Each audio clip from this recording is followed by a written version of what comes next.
ሰላም ውድና የተከበራችሁ የአዲስ ዩቲዩብ ቤተሰቦች እንዴት ናችሁ? እኔ ያለው እግዚአብሔር ይመስገን። አይን አለም ነኝ። ዛሬ ደግሞ በአዲስ ቪዲዮ መጥቻለሁ። ይህ ቪዲዮ በጣም አስተማሪና በጣም ከምነግራችሁ በላይ እኔ በነገራችን ላይ ሁልጊዜ ይዤላችሁ የምመጣው እናንተን የሚያስተምር እናንተን በቃ አይደለ በሰው ሀገር ስለሆንን ሁላችንም የየራሳችን አላማ ለማሳካት ደፋ ቀና የምንል በማዳም ኩሽና ሁላችንም በተመሳሳይ መልኩ አለንና ይህ የዛሬው ቪዲዮ በጣም አስተማሪ ነው። በተለይ ልጅ ለምትጠብቁ የጓደኞቼ የስደት ጓዶቼ ልጅ የምትጠብቁ ልጅ ይባላል እንጂ የሆነ ነገር አሮጊት ጥበቃ የሆነ ብቻ አሮጊት ምን ጠብቃለን ልጅ ምን ጠብቃለን ይባላል እንጂ ልጅ ብቻ አይደለም የሚያስዙን ብዙ ነገር ያሰሩናል። ብዙ ነገር በልጅ ብለው ስም ያመጣሉ። አሮጊት ጠበቃ ብለው በዛ ስም ያመጡና ግን ስንመጣ ቤት ላይ የምንሰራው የተለያየ ነገር ነው። ልጅ ተብሎ ስንመጣ ልጅ ብቻ አይደለም የምንይዘው። አሮጊት መንከባከብ ተብሎ ሲመጣ አሮጊት ብቻ አይደለም የምንከባከበው። ከስንት አንዳንድ እድለኞች አሉ ለጽዳት ሲመጡ ለጽዳት ብቻ፣ ለምግብ ማብሰል ሲመጡ ለምግብ ማብሰል ብቻ የሚሰሩ አንዳንድ እድለኞች የማዳም ቅመሞች አሉ። ከዛ ውጪ በልጅ ስም ያመጡና እንዳለ ሁሉንም ቤት ያሰራሉ፣ ሁሉንም ስራ ያሰራሉ። ሁሉንም በሆነ ስም ብለው ሁሉንም ነገር ያሰራሉና ውድ ቤተሰቦቼ የዛሬው ቪዲዮ በጣም ወሳኝ ነው። በጣም በተደጋጋሚ በሚዲያ ላይ የሚሰማ ነገር ነው። በተደጋጋሚ በተለያየ አጋጣሚ ደጋግሜ ሰምቼዋለሁ፣ ግን ቪዲዮን ይዤ የመጣሁት ገና ዛሬ ነው ማለት ነው። ውድና የተከበራችሁ የቻናሌ ቤተሰቦች ይህንን ቪዲዮ ላይክ አድርጉት። እናንተ ላይክ ስታደርጉት ምንም አትከፍሉበትም። ለእኔ ግን ስለሚጠቅመኝ እባካችሁ ላይክ አድርጉት። እስከ መጨረሻው ቪዲዮን ይሉልኝ።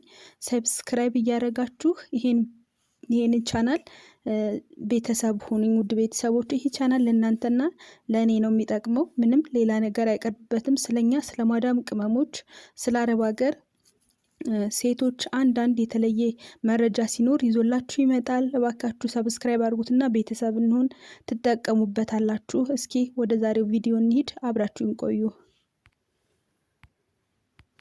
እና የቻናሌ ቤተሰቦች መግቢያ ላይ ልጠቅስ እንደሞከርኩት ለመጥቀስ እንደሞከርኩት ማለት ነው ዛሬ የሆነ አንድ በጣም አሳዛኝ ሁኔታ አካፍላችኋለሁ።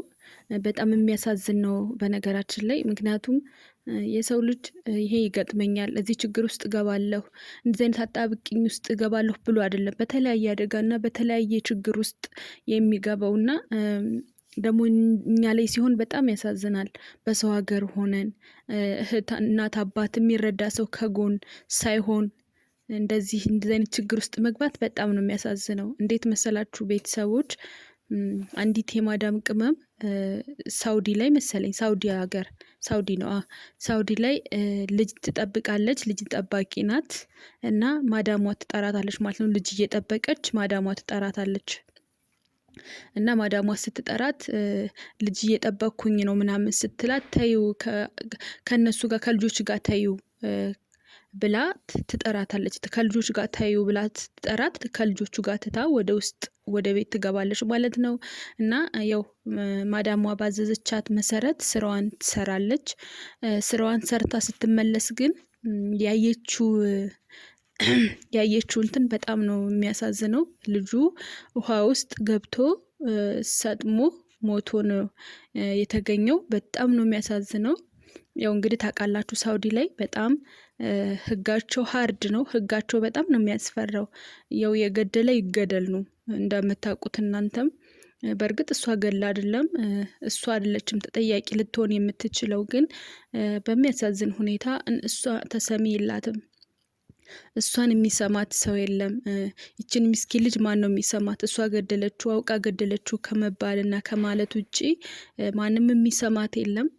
በጣም ላይቭ ላይ ስታለቅስ ነበር አሉ ይች ልጅ። እና ሁሉም ሰው የሆነ በቪዲዮ ምናምን ተቀባበለውና ይሄ ነገር ሊያስተምር ይችላል ብዬ ወደ እናንተ ይዤላችሁ መጥቻለሁ። እና ውድ ቤተሰቦቼ ሁላችሁም በተለያየ ስራ ነው የምንገባውና ለጽዳት አለን፣ የምግብ አለን፣ ልጅ የምንይዛለን፣ ማዳሞች ደካሞችን የምናስታምን ብዙ አይነት ነገር አለና እና እባካችሁ ህፃን ልጅ የምትጠብቁ ልጆች፣ ህፃን ልጅ የምትጠብቁ የማዳም ቅመሞች እባካችሁ ተጠንቀቁ፣ እባካችሁ ተጠንቀቁ። በቃ እንደዚህ አይነት ጥንቅጥ ውስጥ እንደዚህ አይነት ችግር ውስጥ ላለመግባት ሞክሩ። አሁን እንግዲህ ማዳሟን የጠራቻት የራስሽ ጉዳይ ማለት ይሻላል።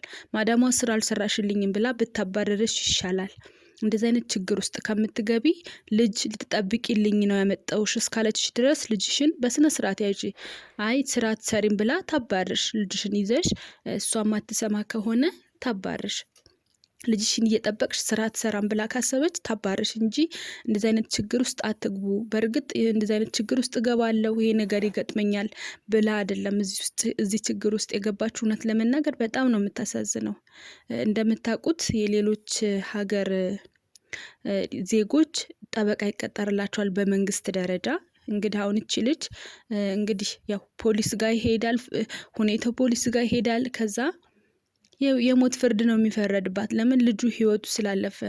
ማን ነው ተከራክሮ የሚያድናት? የማን ጠበቃ? ማን ነው እንደዚህ ተከራክሮ የሚያስጥላት? እንደው ፈጣሪ አምላክ እሱ ጠበቃ ካልሆናት፣ እሱ ካልተከለለላት፣ እኔ በጣም ነው የምታሳዝነው። ይቺ ልጅ ባላወቀችው ነገር፣ ምንም ባልጠረጠረችው፣ ምንም ባልገመተችው ነገር እንደዚህ አይነት ችግር ውስጥ መግባቷ በጣም ያሳዝናል።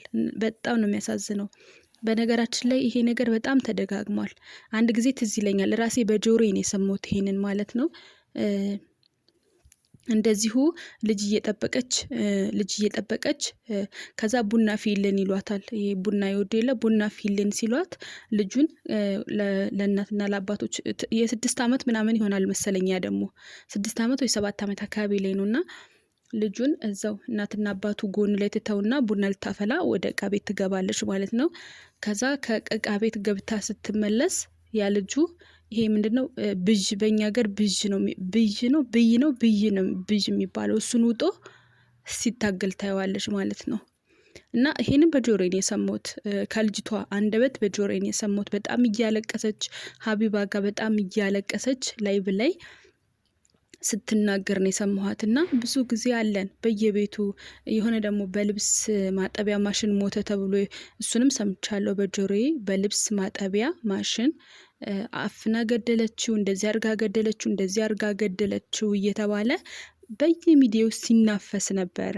ምንም ይሁን ምንም እሱን ፈጣሪና ፈጣሪ ብቻ ነው ሊያውቀው የሚችለው። ግን ውድ ቤተሰቦቼ ሁላችንም እንግዲህ በሰላም ወደ ሀገራችን ለመመለስ፣ በህይወት ለመቆየት፣ ለቤተሰቦቻችን ለመመለስ እባካችሁ ጥንቃቄ አድርጉ። በጣም ከባድ ነው። ጊዜው በጣም ከፍቷል። በጣም አስቡት። የኛ ሀገር ህግ እንኳን አስቡት። በአሁኑ ሰዓት ላይ የኛ ሀገር ህግ እንኳን እንትን ይላል። እንኳን አይደለም በሰው ሀገር ሆነን በዛ ላይ ደግሞ የቤት ሰራተኛ ሆነን፣ የቤት ሰራተኛ ደግሞ አይሰማም።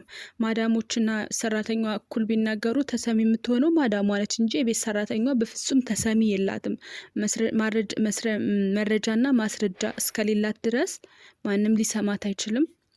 እንግዲህ እግዚአብሔር አምላክ የእውነት እንደው ይርዳት እላለሁ። በጣም ነው ያሳዘነችኝ እውነት ለመናገር። ይሄ ነገር ይገጥመኛል ብላ አይደለም ልትሰራ ነው የመጣችው እንደ ማንኛውም ሸቃላና ይሄ ነገር ስሰማ በጣም አዘንኩኝ ማለት ነው። በጣም ነው የሚያሳዝነው። በነገራችን ላይ በሷ ቦታ ብንሆን አስቡት፣ ምንድነው ልናደርግ የምንችለው? ምንድነው ልንሆን የምንችለው?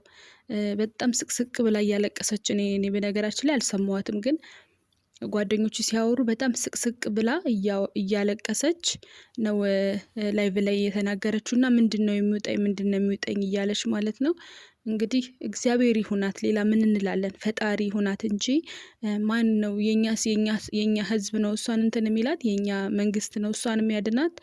ያው እናያለን በተለያየ ነገር በተለያየ ሁኔታና በጣም ነው የምታሳዝነው። ፈጣሪ አምላክ ከሷ ጋር ይሁን። ውድና የቻናሌ ቤተሰቦች፣ ውድና የተከበራችሁ የቻናሌ ቤተሰቦች እባካችሁ ልጅ የምትጠብቁ ይሄ ነገር ይሆንብኛል፣ ይሄ ነገር ይፈጠርብኛል ብላችሁ ከወዲሁ ፈርታችሁ ልጃችሁን በአግባቡ ያዙ።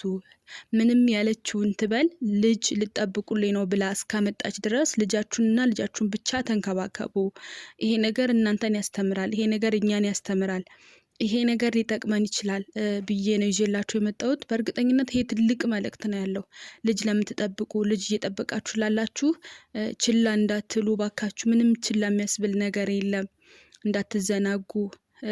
ልላችሁ ነው የመጣሁት። እንግዲህ ውድና የተከበራችሁ የቻናሌ ቤተሰቦች ይህን ቪዲዮ እስካሁን እያያችሁ ያላችሁ ተመችቷችሁ ስለሆነ ባካችሁ ላይክ የምትለዋን ተጫኗት። ላይክ አድርጉት፣ ሰብስክራይብ አድርጉትና ቤተሰብ እንሁን። ውድና የተከበራችሁ የቻናሌ ቤተሰቦች የዛሬው ቪዲዮ እንዳስተማራችሁ ተስፋ አደርጋለሁ። በሌላ ቪዲዮ በድጋሜ እስከምንገናኝ ድረስ ሁላችሁም በያላችሁበት የፈጣሪ ሰላም ብዝት ይበልላችሁ። እወዳችኋለሁ። ቻው ቻው። ሰላም ሁኑ።